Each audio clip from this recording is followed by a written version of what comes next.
कधीच नाही चुकणार तुमचे फेवरेट टीव्ही शोज झी5 सोबत, तेही एकदम फ्री। आवाज। जैन साहेब। जय हिंद साहेब आज तुम्हाला उशीर का झाला? ओ तसं नाही विचारत मी, आपलं रॅन्डमली सहज म्हणतोय। बरोबर आहे चिंचुके, तुझं नियम सगळ्यांसाठी सारखाच पाहिजे। आता टिळक रोडला पोर येतात खरेदीला, गाड्या आडव्या तिडव्या लावतात, अडकलो ट्रॅफिक मध्ये। बरं माझ्या हातून इकडे काय अडलं नाही ना? साहेब टेन्शन नॉट। अहो तुमचं इथं राईट हँड असताना टेन्शन कशाला घ्यायचंय? सगळी कामं खटाखट संपवल्यात बघा मी। जैन सर। जय हिंद सर, या शिवाजीनगरच्या केसच्या डिटेल्स आहेत, फॉर्मॅलिटीज मी पूर्ण केल्यात। तुम्ही एकदा बघता का आणि साइन करा। काय राईट हँड काम करणार आर्या मॅडम आणि रुबाब झाडणार तुम्ही? हा अहो साहेब तसं नाही काय। अरे मॅडम कागदपत्रातलं मला जास्त कळत नाही म्हणून असं एक नाही हो। साहेब थांबा एक मिनिट, आलो मी लगेच। काय रे?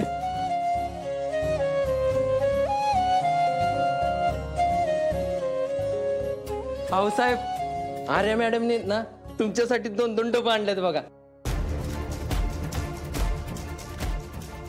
डब्यात काय आणलंय माहितीये का? गव्हाची लापशी, मिरचीचा ठेचा आणि मेथीची भाजी। काय? अहो मला कधी दुपार होती कधी हादडतोय असं झालंय बघा। अहो बघा की साहेब, अरे मॅडमला तुमची किती काळजी येते।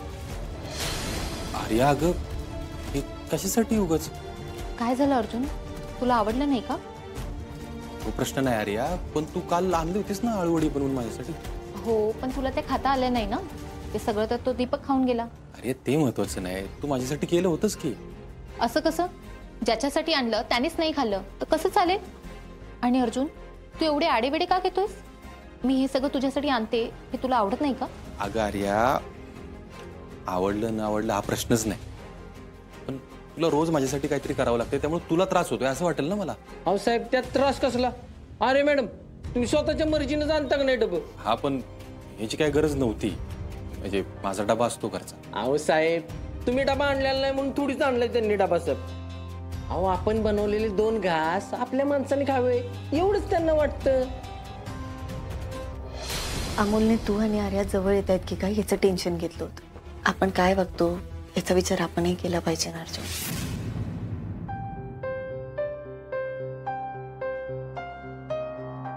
काय झालं अर्जुन?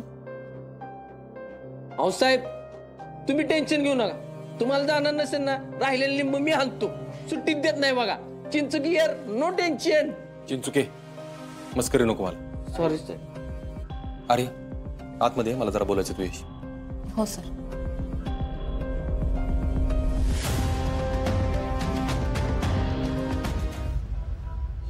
अरे तू काय लावलंयस हे? अर्जुन अरे मी साता डब्बा घेऊन आलीये ना, आणि एवढं काय झालं की तू असा जाब विचारतोयस? अरे हे बघ तुझी मैत्री कळतीये मला, पण तुझं हे असं वागणं आहे ना मला योग्य नाही वाटत आहे। वागणं? कसलं वागणं अर्जुन? अरे अगं हे डबा वगैरे आणणं, तू मागच्या गोष्टी डोक्यातून नाही काढल्या तर तू यातून बाहेर कशी पडणार मला सांग ना। अर्जुन मला असं नाही वाटत आहे। अरे एखाद्याला खायला देणं हे प्युअर मैत्रीचं गेस्चर असू शकतं ना? असू शकतं ना आर्या, आम्ही नाही कुठं म्हणतोय, पण आता गोष्टी बदलल्यात अगं, समजून घे प्लीज। म्हणजे काय म्हणायचंय? अरे बघ अमोलने तुला आणि मला एकत्र बघितलं तेव्हापासून त्याने टेन्शन घेतलं। माझ्या तर नापीच्यात काय प्रॉब्लेम येऊ नये, घरातलं सगळं सुरळीत चालव म्हणून तो घराच्या बाहेर रात्री एकटा पडला आणि तो ब्रह्मकमळ घेऊन आला। काय? Arjun are you serious? तो एकटा रात्री बाहेर पडला होता? तेच सांगतोय मी तुला आर्या, गोष्टी बदलल्यात समजून घे। अर्जुन पण अरे आपली मैत्री आहे। मैत्री आहे ना, मैत्री आजची थोडी आहे, मैत्री आहेच की, पण त्यासाठी हे डबा आणणं घरी येणं हे सगळं करून मैत्री सिद्ध करण्याची गरज नाही अरे आता। अर्जुन अरे असं काय बोलतोय? मी तुला स्पष्टच सांग, मला असं वाटतं की ना तू मागच्या गोष्टीतून बाहेर पडावं, नवीन आयुष्याला सुरुवात करावी प्लीज। अर्जुन काय बोलतोयस तू हे? हे बघ आर्या, मला आता हे तुझं असं डबे आणणं घरी येणं माझ्याशी जवळीक साधणं नकोय। अमोल या गोष्टींचा वेगळा विचार करतो आणि काहीतरी वेगळंच करून बसतो। अर्जुन हे बघ मला अजूनही असं वाटतं की मी काहीच चुकीचं केलेलं नाही। आर्या मला कळतंय, हे बघ आपल्याला आपली चूक कधीच वाटत नाही, पण ज्यावेळी आपल्या वागण्याचा दुसऱ्याच्या आयुष्यावर वेगळा परिणाम होतो त्यावेळी आपण स्वतःहून समजून घ्यायचं असतं की आपण चुकतोय आणि त्यावेळी तिथं थांबायचं असतं आर्या। अर्जुन पण मी हे जाणून बुजून नाही केलंय। जाणून बुजून केलं नाही हे मला माहिती आहे ना आर्या, मी फक्त तुला एवढं म्हणतो की इथून पुढे काळजी घे आणि तुझ्यासाठी पण चांगलं असेल प्लीज।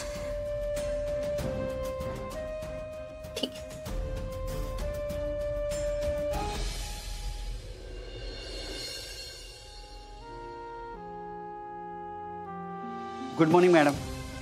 मॅडम आजचं तुमचं शेड्यूल सॉर्टेड आहे. आधी 2 मीटिंग्स आहेत आणि त्या मीटिंगनंतर स्वच्छता अभियानाअंतर्गत केलेल्या सर्वेची आपल्याला फाईल रेडी करायची. That's it.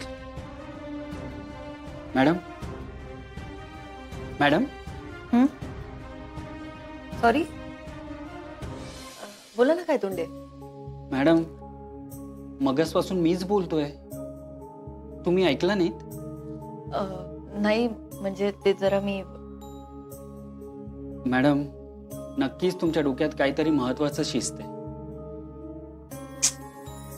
तोंडे काही नाही हो. बोला ना मॅडम, काय झालं? घरातल्या गोष्टी संपतच नाहीये तो काय तोंडे. म्हणजे काम चाललंय पण मी तुम्हाला मागे म्हटलं होतं ना, त्या मनी मावशी घरात येऊन बसल्यात तेच. हो, आणि त्याच्यावर लवकरात लवकर आपल्याला उपाय काढायला पाहिजे हेही मी तुम्हाला बोललो होतो. हो पण मी खूप विचार करते पण मला काही मार्गच दिसत नाहीये. म्हणजे नेमकं काय झालंय?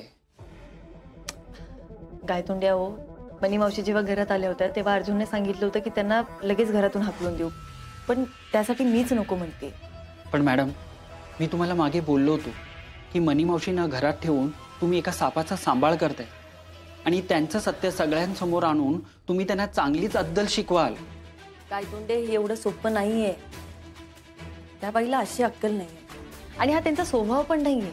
म्हणजे नेमकं तुम्हाला काय करायचं? मला मनी मावशींना जन्माची अद्दल घडवायची, पण त्यासोबतच सरकारांची त्यांच्यापासून सुटका करायची. मागे तुम्ही मला बोलला होता की सरकारांना सुद्धा मनी मावशींकडनं सोड चिठ्ठी हवी आहे. हो, मग तुम्ही असं का नाही करत? सरकारांनाच इथे का घेऊन येत नाही? त्यामुळे मनी मावशींची भांबेरीच उडेल. हा म्हणजे असं होऊ शकतं. आणि मॅडम महत्वाचं म्हणजे सरकार मनी मावशींना सहज ओळखतील. Problem is solved. वा, ग्रेट गायतोंडे, तुम्ही मला खूप भारी आयडिया दिली हो.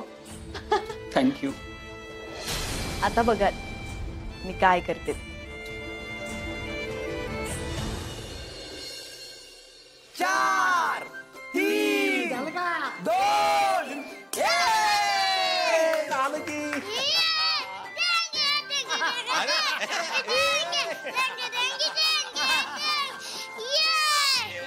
म्हणजे तुम्हाला म्हटलं बरं का, पण काय हो, मी तुम्हाला कधी मोबाईलवर गेम खेळताना बघितलं नाही. अरे मामा, डोळे खराब होतात. मामा म्हणते की आपण कधीच मोबाईल बघायचा नसतो. हा, एकदम बरोबर बोलते तुझी माँ. अरे या वयात ना मैदानी खेळ खेळले पाहिजेत. अरे मीन बापू आहे की तुझ्यावर खेळायला आता. अरे अमोल, तुझा दिप्या मामा तुझ्या एवढा होता ना तेव्हा नुसताच हिंडायच्या गावातनं. तेव्हा मोबाईल कोणाला माहितच नव्हती एवढी. अहो बापू, ते दिवस म्हणजे आहे ना परत कधी न येणारे दिवस होते बघा. अहो मी, दीदी, बाकी सगळेजण कसली मजा करायचो आज गावात. दिप्या, अरे लय वेळ झाला, आप्या कशी आली नाही अजून? अहो बापू, दीदी आणि दाजी सोबत येतील ना. अरे मामा, मला ना खूप भूक लागली रे. अजून जेवायला खूप वेळ आहे. अहो तुम्हाला भूक लागली, मी काय खायला देणार नाही असं होईल का? हे बघा तुमच्यासाठी लाडू.